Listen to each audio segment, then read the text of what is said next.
Welcome sa inyong lahat dito sa aming channel. Huwag kalimutang mag-subscribe para lagi kang notified. Kami si Justin and si Chris at ito ang aming Simple Life. Note na comment down below. Please share and like this video. Hey guys! Welcome back to another episode of the JK Vlogs. And sa video na to, pag-uusapan natin why I quit my job. I quit my job to do this. Yep. No, just kidding. It's one of the things that I do every day. For those of you who have been with me since the very beginning at saka yung mga nanonood sa akin nung unang-una pa, you know very well that I used to be a public school teacher. Gagawa tayo ng apple cider drink because we want to start this day very healthy. I did that for almost 5 years. Grabe, 5 long years. Hindi ko ma-imagine na ganun katagal ako nagturo. Mga ganyang karaming cider vinegar lang. Here's what's left of that honey na nabili namin sa Palawan na nag-honeymoon kami doon. Oh, yun na lang ang natira. So,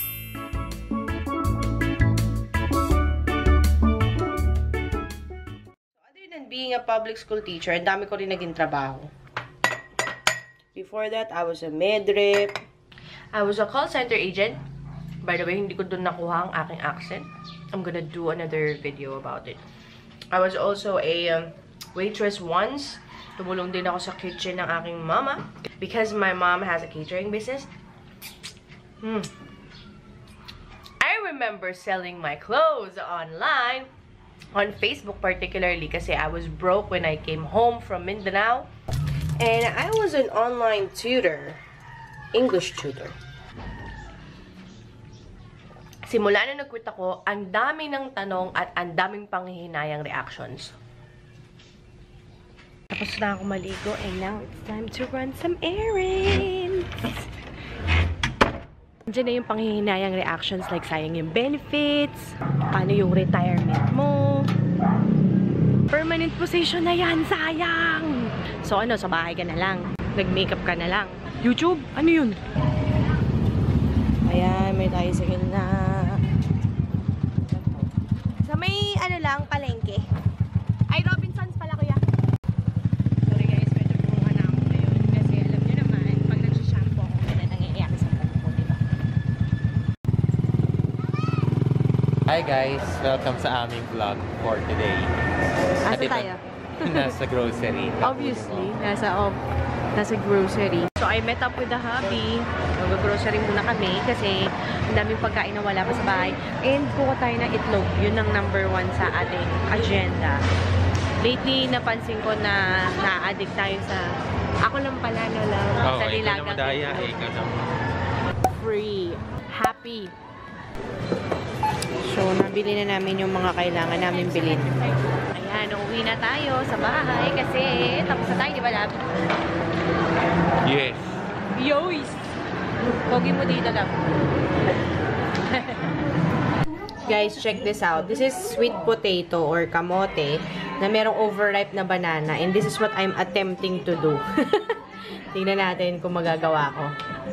Ayan, medyo dadayain lang natin siya konti. Lalagyan ko siya nitong oatmeal at saka ito yung cocoa powder na gagamitin natin.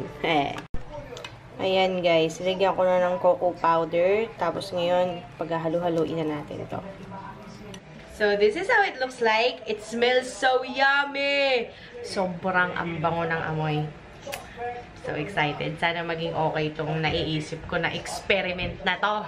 Okay, so habang ginagawa ko itong vegan niche na brownie, let me share with you guys bakit pinakita ko sa inyo yung happy at saka free kanina.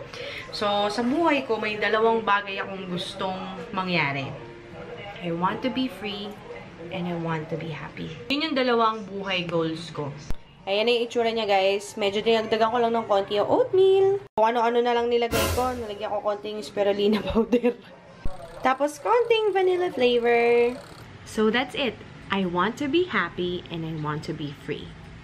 Gusto kong maging masaya yung sarili ko bago ko makapagpasaya ng iba.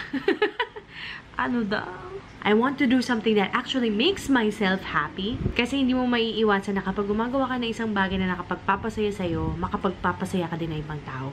And this something that I do that makes me happy, I wanted to generate Yes, I wanted to generate money para at least ma-achieve ko din yung aking second goal, which is to be free.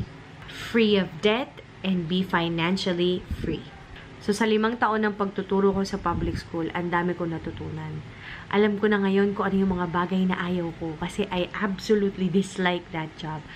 I mean, don't get me wrong, I have such great respect for teachers. It's just that that job is not for me because I remember ang daming pagkakataon na nararamdaman ko, pag nag-time in ako, talagang nakatingin na ako sa oras, ilang oras na lang ba bago ko umuwi. Parang ganun yung feeling ko araw-araw. And it drains the life out of me. And sobrang nasa-stress out ako, hindi ko maintindihan kung bakit. Because I'm doing something that doesn't make me happy. And the only reason why I'm doing it is because I need to pay the bills. Alam ko na hindi ako nag-iisa sa sentimiento na yon, na nagtatrabaho lang para magbayad ng mga kung ano-anong kailangan bayaran, di ba? Pero naisip ko, is it worth it? Is it worth it to waste away my youth? Is it worth it to spend all my time doing something that I absolutely dislike? Parang I felt it's so unfair, not only for me, but for the person na dapat siya yung gumagawa nun. Naalala ko, there was this Facebook post that I made. Sabi ko doon, I felt so unfair and I felt as if I am stealing someone else's dream because I was being a teacher and it's not something that I like to do. It's not something that I love, and someone with passion, dedication, and love should be in my position instead of me. From the moment I signed that contract na nagsasabi na may permanent position na ako doon and ang laki ng pagkakataon ng security of tenure, I knew from the very beginning that I wasn't gonna stay there for long. And many times I lied to my boss. You know, every time I screw up, yung boss ko, yung department head namin would talk to me and ask me, may bala ka ba magtagal dito? And I would lie and say, yeah. Parang, yes, of course, ma'am. Gusto kong tumagal sa trabaho na to. Pero sa isip ko, no, ayoko na talaga. The reason why I'm screwing up is because ayoko na talaga. I just wanna give up! Alam nyo guys, yung first half of my career as a public school teacher, as in sobrang lost and confused ako. Hindi ko alam kung ano yung gusto kong gawin sa buhay ko. Ang alam ko lang, ayaw ko nung ginagawa ko. Yun yung feeling ko. And I'm just so thankful na siguro it's the universe way of somehow leading me to this point in my life. Parang naisip ko, why don't I start filming YouTube videos? Because I spend so much time online and I spend so much time watching makeup tutorials. Tapos naalala ko ng mga panahon na yun na nauubos halos ang sahod ko kakabili ng makeup. So might as well do something, you know, to express the creativity na nawawala sa trabaho ko. Yung ganun, di ba? So, commercial break muna. Ito na yung ating brownie. Medyo matigas na siya. Tapos, titingnan natin mamaya pag medyo malamig na siya. We are going to slice them up. So, sinubukan ko lang maghiwa ng maliit na peraso. Hindi ko in-imagine na mabubuo talaga siya. So, now, let's do the taste test. Papatikim natin kay Daddy. Love! Tignan mo nga. Konti. It's good! Now, it's my turn. Ay, the texture, I like lava. I like it. Konting chocolatey flavor pa, no? Yes. It's good! Kamote banana brownie. Ah, good. Guys, ito na siya. Masarap. Pero dapat pala medyo unsweetened dapat yung ginamit namin na cocoa powder kasi may slight, medyo matamis. I want everybody to know na hindi ito padalos-dalos na desisyon na isang umaga, hirap na ako, yoko na nag-quit ako. Hindi ganon. Dun sa span of 5 years while I was teaching, nag-ipon talaga ako. Yung first half of it, I paid all my debt. I made sure na wala akong utang sa credit card, sa kahit kanino, para pag dumating yung araw na handa na akong tumayo sa sarili ko, hindi ako, alam mo yun, hindi ako kakaba-kaba na paano, pag babayaran ko na to, babayaran ko na yung ganon. And also, nag-ipon ako enough to last me for 1 year. So, ang ginawa ko, kinumpute ko magkano yung kailangan ko kada buwan, and then I multiplied it 12 months, yun yung inipin ko sa bangko ko. Nasabi ko, just in case, magkanda leche-leche at wala akong mahanap na trabaho o wala akong mahanap na pagkakakitaan sa loob ng 1 taon. At least yung 1 buong taon na yun, alam ko mapubuhay ako. Hindi ako matatakot na paano pag tumating na yung mga bills, saan ako kukuha ng pambayad, paano pag nagkasakit ako, saan ako kukuha ng pampa-hospital, yung mga ganyan. So, yun, ginawa ko rin yun. And also, to cover up for my retirement, I got me insurance. Yun yung number 1 na I wish I had done nung nagsimula ako magtrabaho. Guys, I cannot stress this enough to you. If you're a young professional, if you just graduated from college at may trabaho ka na, please, please, please get yourself insurance, life insurance. If I had done it earlier, siguro may mga milyon na ako ngayon, pero wala late ako nag-start. But, as they say, better late than never, pero mas maganda kung nagsimula ng maaga. And above all these preparations, and above all the things that I did just to make myself ready for this moment, I made sure na nagbabayad ako ng full 100% honest tithe. Ito yung ikapu na tinatawag nila sa Tagalog. I don't know about you guys, but for me, in my religious beliefs, I believe that you really have to set aside 10% of all your earnings and give it to the Lord. Maaaring sa iba sa inyo ay kung ano lang yung maluwag sa puso, maaaring sa iba sa inyo kung ano lang yung kaya nyo. But in my beliefs, we are commanded to give 10% of all the earnings that we have to the church. So that's what I do. And let me tell you guys, alam mo yun, it's like, if you keep everything to yourself, 100%, I feel like, lahat yan, 100%, you're on your own. But, if you keep the 90% to yourself, and 10% you give it to the Lord, it's like showing na, okay, I have 90%, but I have divine intervention in everything that I do. It's like that. Never pa akong pumalya na hindi ako nabiyayaan ng langit dahil nagbayad ako ng ikapu. Ayun. Other than paying my tithing, I also make sure na I be as generous as I can be. And I just would like to thank Miss Pam for teaching me that great value na dati sobrang talagang selfish ako sobrang gusto ko sa akin lang lahat.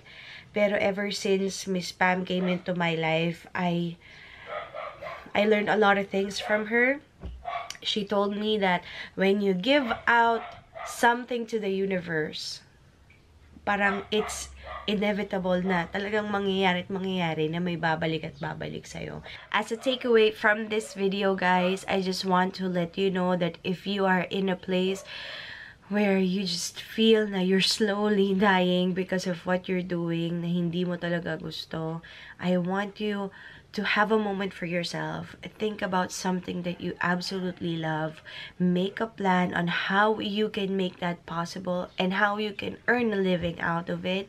And let me tell you, I'm one of those people who was able to make it here. I do not say na I am there yet at the top, but I made it through the gate. Diba? Malayo pa yung journey ko. Pero at least, I was able to get myself out of that situation. Sobrang grabe talaga. Grabe pag naaalala ko yung hirap ko. Yung naiiyak na ako kay Justin. Sabi ko, ayoko na. Araw-araw akong galit. Ayoko na. Walang nakaka-appreciate sa akin. Ayoko na. Walang sense tong ginagawa ko. Yung ganun. I found a way to escape that hell that I was in. And I'm really, really happy that I was surrounded with supportive people. If in case walang mga sumusuporta sa ideya mo, just believe in yourself. You know? Hindi ka masuportahan ng asawa mo, ng kapatid mo, ng nanay mo, ng tatay mo. Believe in yourself first. Pay your tithing so that you'll have divine intervention, and believe that the universe will help you get there. Thank you so much, guys, for watching. I don't know if this video is long, but I'll try to make it short. But I hope I was able to inspire at least one of you guys. That's one of my goals in my videos. Thank you so much for watching this video, and I will see you on my next vlog. Bye, friends!